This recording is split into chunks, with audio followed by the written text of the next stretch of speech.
I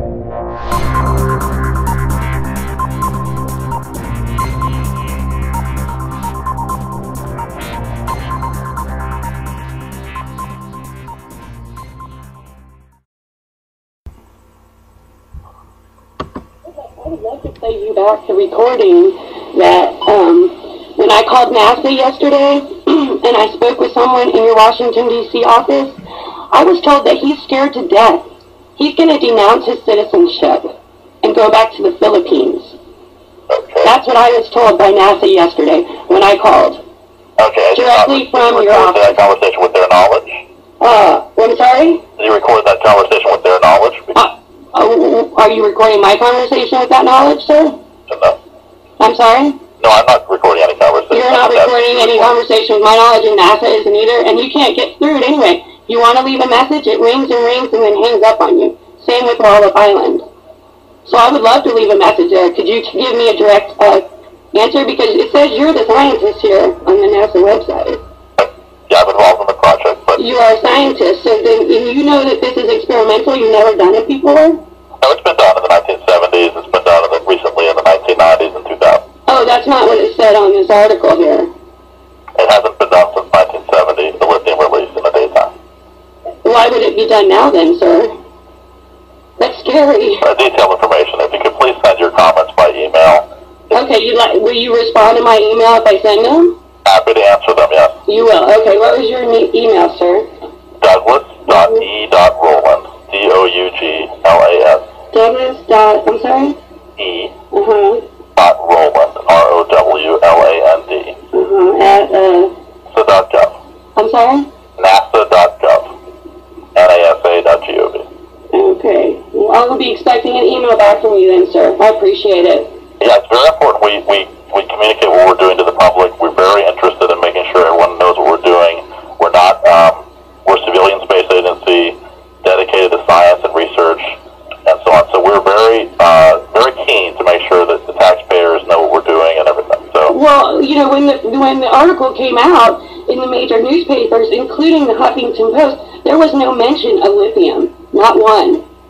Not one mention of lithium. Until I heard the recording of the actual, I listened to it. I listened to the rockets go off. I had no idea there was going to be a lithium dispersed.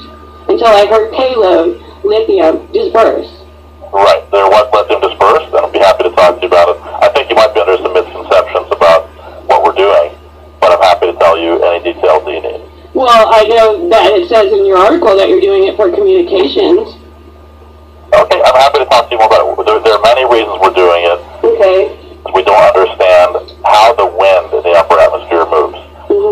In these chemtrails, there's different kinds of chemtrails, as you probably know. Different trails at night we use and different trails during the day. The wind blows them around. They glow either on their own or from scattered sunlight. We take pictures and we can see how the wind trail moves around and use that for what the wind is. Just like if you were taking a picture of an airplane contrail, you can use that to see how the wind was blowing up at those altitudes. This is much higher altitude, so we use these chemical trails. And what is the purpose of knowing what the wind's going to do in the ionosphere? The purpose is the ionosphere is really to understand our planet. It's very fundamental science.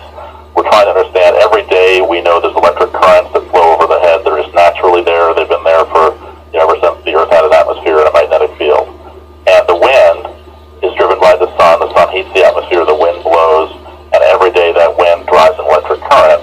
And we're trying to understand what causes that. Essentially, how does it work in detail? And also importantly, when the sun becomes active with lots of sunspots and lots of magnetic activity, that changes the wind pattern and changes the electric current. So we want to understand both what it is on a regular day when there's no solar activity, and then what it is when there's a lot of solar activity. Is there some other kind of a way that you can use it without dispersing the lithium? Researching other ways. The lithium is actually harmless to the environment, and we could show you more about that, but it is tricky to use because we have to, it's very faint. You can't see it with your naked eye. You have to, have special cameras to see it and so on. So we don't like to use it for that reason. It's hard. In other words, it's hard measurement to make. We're researching other ways to put sensors directly on the rocket to measure the wind, and those are ongoing. We're trying to develop those now. In fact, one of the purposes of this mission was to do that. Okay. Well, you've explained it to me then. I don't agree with it, but I appreciate you explaining it to me. email too if you have detailed questions. Anything you want. Okay, I will. I'm gonna research it a little more, and I will email you. And I appreciate you taking the time out to speak to me today, sir.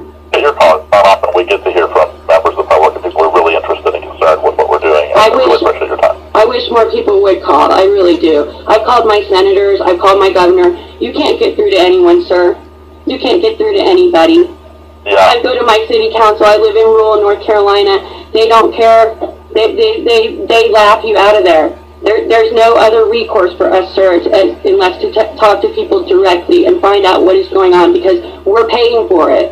Well, yeah, I don't know how far you are from Wall's Smart facility. Is that easy? Is that drivable from where you are? Where is it, sir? I don't know where it is. It's north of Norfolk, Virginia. It's on the eastern shore of Virginia. If you're at Norfolk, it would probably take you another 2.5 hours to get there. So if you're in North Carolina, I don't know where you are, but maybe. Right. Yeah, I'm in western rural North Carolina near the Tennessee border. Have a chance. You might consider either going to Goddard Space Flight Facility, which is outside of D.C. There is Clemson University, which is where all the chemical release work is done. Oh, really? Well, that's very close to me. You might contact those guys, but I'm sure they'd be happy to explain what they're doing. Oh, that's awesome. Okay, I will do that. Just like ask for the science department. Well, I don't know what department they're in, but Larson, Larsen, Miguel Larson is the lead, and he's been doing this for decades and could explain in detail what they're doing and why it's not an issue for people living. We wouldn't, we would be, as a government agency, we would not be allowed, to do anything that would be harmful. So he's under strict controls and that sort of thing. So he can explain it to you. He can even show you around, that sort of thing. Okay, and you said his name was Miguel Larsen with an L? Larsen. Okay, at Clemson. Okay, well, thank you so much, Mr. Rowland. I appreciate all of your information.